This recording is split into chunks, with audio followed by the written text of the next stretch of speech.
Bien, queríamos consultarlo en su carácter de especialista en temas vinculados con la seguridad social.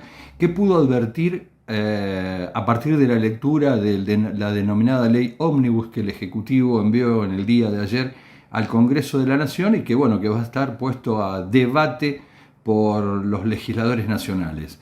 ¿Qué especificidades le preocupan respecto de lo que se supo, de lo que usted supo y de lo que es la letra, ¿no? En el apartado que corresponde a la seguridad social? Bueno, en principio que igual que el DNU 70 del 23 declara la emergencia en materia previsional, con lo cual eso le permitiría al Poder Ejecutivo, como en su momento fue con la ley de reparación histórica, tal vez lo recordarán, aquel 13 de diciembre cuando intenta el gobierno de Mauricio Macri tratar por primera vez la reforma previsional y no pueden por el escándalo en que la policía reprime a trabajadores, a jubilados, incluso a legisladores, que tiene que pasarse la sesión para el 18, que Marcos Peña dijo, la sacamos por decreto. Esa declaración de emergencia previsional le permitiría, entre otras cosas, al gobierno modificar o derogar la ley de movilidad jubilatoria, la cual más adelante en el texto suspenden por 2 años o hasta que el gobierno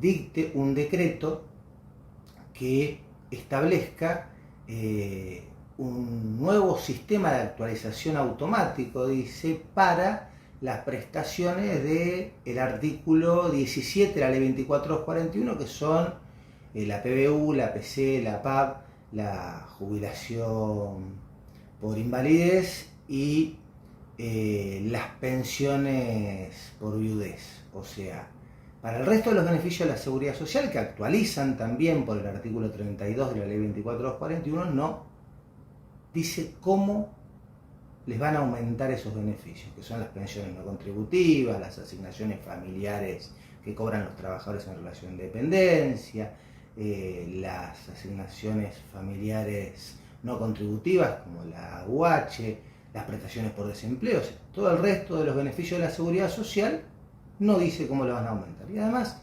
plantea que hasta que dicte ese decreto va a dar aumentos por decreto, teniendo en cuenta 2 principios: la equidad y la sustentabilidad económica. La sustentabilidad económica no es un principio de la seguridad social, es algo de lo que hablan los economistas. La sustentabilidad es una decisión política, yo lo he dicho muchas veces. El poder ejecutivo no es sustentable, el poder judicial no es sustentable, las fuerzas armadas no son sustentables. La seguridad social es sustentable cuando el gobierno decide que sea sustentable. Cuando no la quieren hacer sustentable, como es este caso, donde lo que pretenden es desfinanciar el sistema para privatizarlo, cosa que el presidente lo viene diciendo desde la campaña, que quiere volver al sistema de FJP, y la mejor prueba de eso está también en la ley, porque otro artículo lo que hace es transferir el Fondo de Garantía de Sustentabilidad al Tesoro, para que se confunda con el Tesoro. O sea, sí, claro, ese fondo que debería haber aparecido cuando no alcanzaba la fórmula de movilidad para que los beneficios de la seguridad social llegaran a la inflación, no lo utilizó el gobierno de Macri, no lo utilizó el gobierno de Alberto. Lo podría haber utilizado en este caso el gobierno de Milei para aumentar los beneficios si los consideraba bajos. No, prefirió suspender la fórmula de movilidad y utilizar el decreto y quedarse con el fondo de garantía, ¿no? ¿Para qué? Para financiar el sistema. sí, Quebrarlo como hemos hablado más de una oportunidad, y así decir, quebró el sistema previsional argentino, por lo tanto no nos queda otra alternativa más que privatizarlo. ¿Y cómo se supone que se iba a financiar el pago de las jubilaciones de aquellos que ya vienen percibiendo ese beneficio desde hace un año, 2, 3? Quien falleció no, lógicamente, pero hay personas que tienen buenas expectativas de vida y que ¿de qué dinero se van a hacer durante el tiempo que transcurra desde su jubilación al día de su fallecimiento? ¿O con qué importe van a cobrar? No, bueno, a ver, quienes ya vienen percibiendo sus jubilaciones y pensiones van a seguir cobrándolas, porque así se financia con aportes y contribuciones y con impuestos de afectación específica. Lo que les va a suceder es que no van a tener más aumentos, ¿sí? Hasta que el gobierno lo decida, le van a quedar planchadas las jubilaciones. Ahora, si son aportes, si son contribuciones y decae la actividad económica y por otro lado los aportes denominados patronales, también hay porcentuales que caen o el salario no se ajusta acorde a lo que es la inflación, todo el esquema que es regresivo impactaría en lo que pueda llegar a ser el cobro de un haber jubilatorio que no se aumentaría más, digamos, porque el Estado no estaría en condiciones de financiar una cosa así. Es decir, si la economía decae, el gobierno no cobra nada. Bueno, pero esa es la visión que tiene este gobierno del déficit cero. Claro. Porque el gobierno no quiebra nunca. El gobierno tiene el Banco Central para emitir moneda. Sí, sí. Por eso es la decisión de si es sustentable o no sustentable. Uh-huh. Digo, cualquier país de la Tierra, cuando tiene que pagar sus pensiones, porque los únicos que las llamamos jubilaciones somos los argentinos y los uruguayos, sí, emite moneda. Claro. Un ejemplo de un país que tiene déficit y tiene un sistema de seguridad social de reparto es Estados Unidos. Uh-huh. Estados Unidos no tiene un sistema de capitalización. Claro. Y tiene déficit. ¿Por qué? Porque emite billete. Claro. Un billete más fuerte que el nuestro. Pero emite. Emite billete y tiene déficit. Sí. Y lo también que pasa es tiene que programas sociales o planes sociales. tiene otro tipo de programas sociales, Sí. porque además no tiene un sistema de seguridad social que abarca a todos sus habitantes, sino que tiene un sistema de seguro social Uh-huh. que abarca solamente a los gringos. Los que quedan afuera son los latinos. Claro. Pero para adentro son súper keynesianos.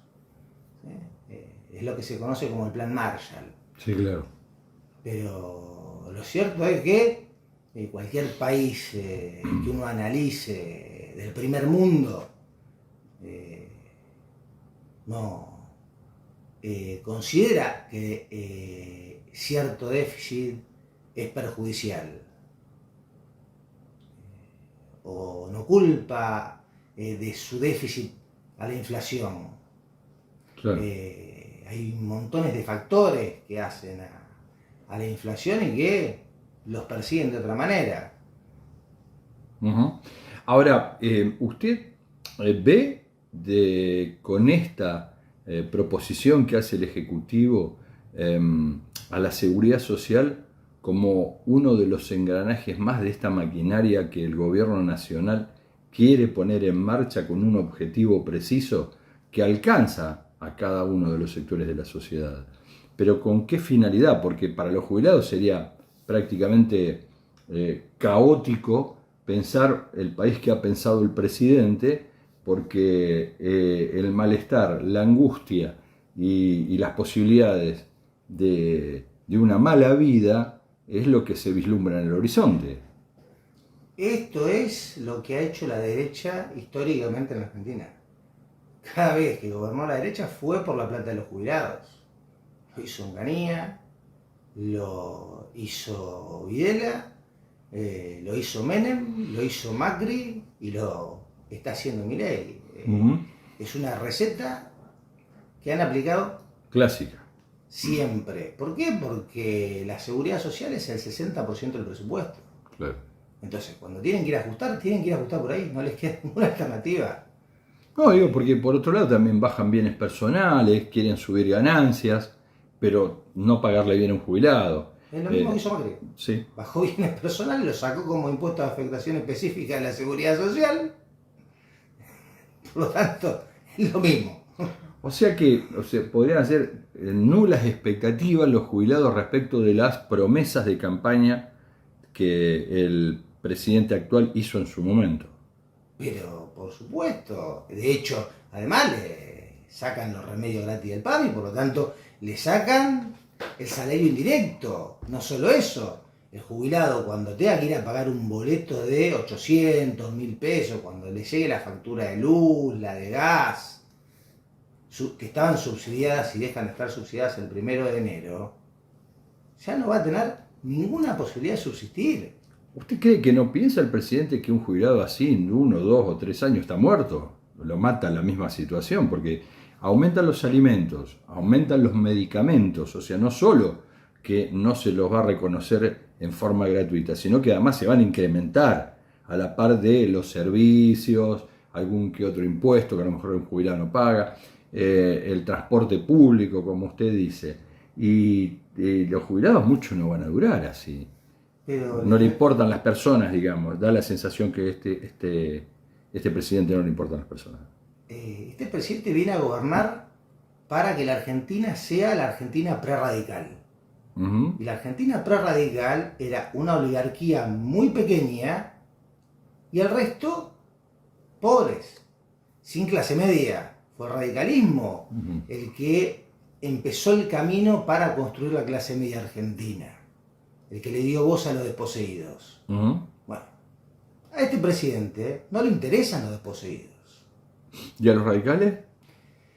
Y a los radicales orgánicos tampoco le interesan los desposeídos de Alem, Claro. ni la causa contra el régimen de Irigoyen. Sí, claro. No son la contradicción fundamental de la lucha del pueblo contra el antipueblo. Tampoco son la ética de la solidaridad, la responsabilidad y las convicciones de Raúl Alfonsín. Eso está claro, porque yo escuché a muchos, incluido al gobernador de Santa Fe, decir que va a acompañar las medidas de este presidente. Uh-huh. También al intendente de Rosario. Claro. Dos que en su juventud se peleaban a ver quién era más de izquierda. Por lo tanto, se olvidaron de la doctrina que defendían. Algunos no nos olvidamos de la doctrina que defendemos porque Raúl Alfonsín decían que había que seguir ideas, no personas, porque las ideas no traicionan. Y Leandro Nicéforo Alem se suicidó porque no se podía consumar la obra. Uh-huh. Algunos entendemos que ser alfonsinista significa ser alemista. Claro. Ahora, ¿a qué le atribuye usted esta situación? Porque se dan muchos partidos, ¿no?, que son de raíz popular, que parece ser que son épocas, que los abraza y les hace cambiar los pensamientos. En tareas de gobierno quieren explicar desde el punto de vista del pragmatismo, sí, nosotros pensamos así, pero resulta que las condiciones en las cuales estábamos inmersos hacen que no se puedan sostener estos principios a pie juntillas como nos gustaría. De acuerdo a cómo fue el tratamiento de la seguridad social, ¿usted cree que es posible creer un discurso así? Un exdiputado nacional me decía, hace ya más de 15 años, que uno está bien que piense las cosas de una manera a los 17 años, pero está mal que piense lo mismo a los 30. Yo sigo creyendo que hay que defender las ideas a los 17, a los 30, a los 45. Entiendo que en política hay que ser pragmático muchas veces, porque si no, no se pueden llegar a acuerdos. Pero que en ese pragmatismo no se pueden entregar las ideas. Y creo que el radicalismo está hace muchos años manejado por la derecha radical. Y que por eso se alió en Gualeguaychú con Mauricio Macri entregando los ideales progresistas que tenía el alfonsinismo. Es una lástima que no recuerden de dónde viene el radicalismo. Porque si no hubiesen existido, el radicalismo tampoco hubiese nacido el peronismo. Entonces son los dos partidos nacionales y populares los que deben juntarse y defender hoy la democracia, porque lo que está en juego son las instituciones democráticas, lo que se está avasallando es el Parlamento, y lo que hay que defender es la República. No solo un par de artículos de esa ley. Lo que están queriendo hacer es quedarse con facultades legislativas. Entonces, como charlamos la otra vez... Sí, a ver, claro, sin suma de poder público no es posible la entrega o el saqueo, digamos, Claro. para hablar claro. Sí, por supuesto, entonces lo que hay que hacer es ir a buscar a los legisladores del peronismo, del radicalismo, de los partidos provinciales y reclamarle que les digan cómo van a votar. Si van a votar defendiendo los derechos de los trabajadores, de los jubilados, o van a votar defendiendo los derechos de los amigos que están expresamente legislados en la ley. Porque en esto hay que ser claro. El decreto 7023 tenía artículos con nombre y apellido. Y la ley tiene artículos con nombre y apellido. Entonces, no están yendo contra la casta. Están sacando decretos y leyes para la casta económica de la Argentina. ¿Nombre y apellido? Arcor, Techín,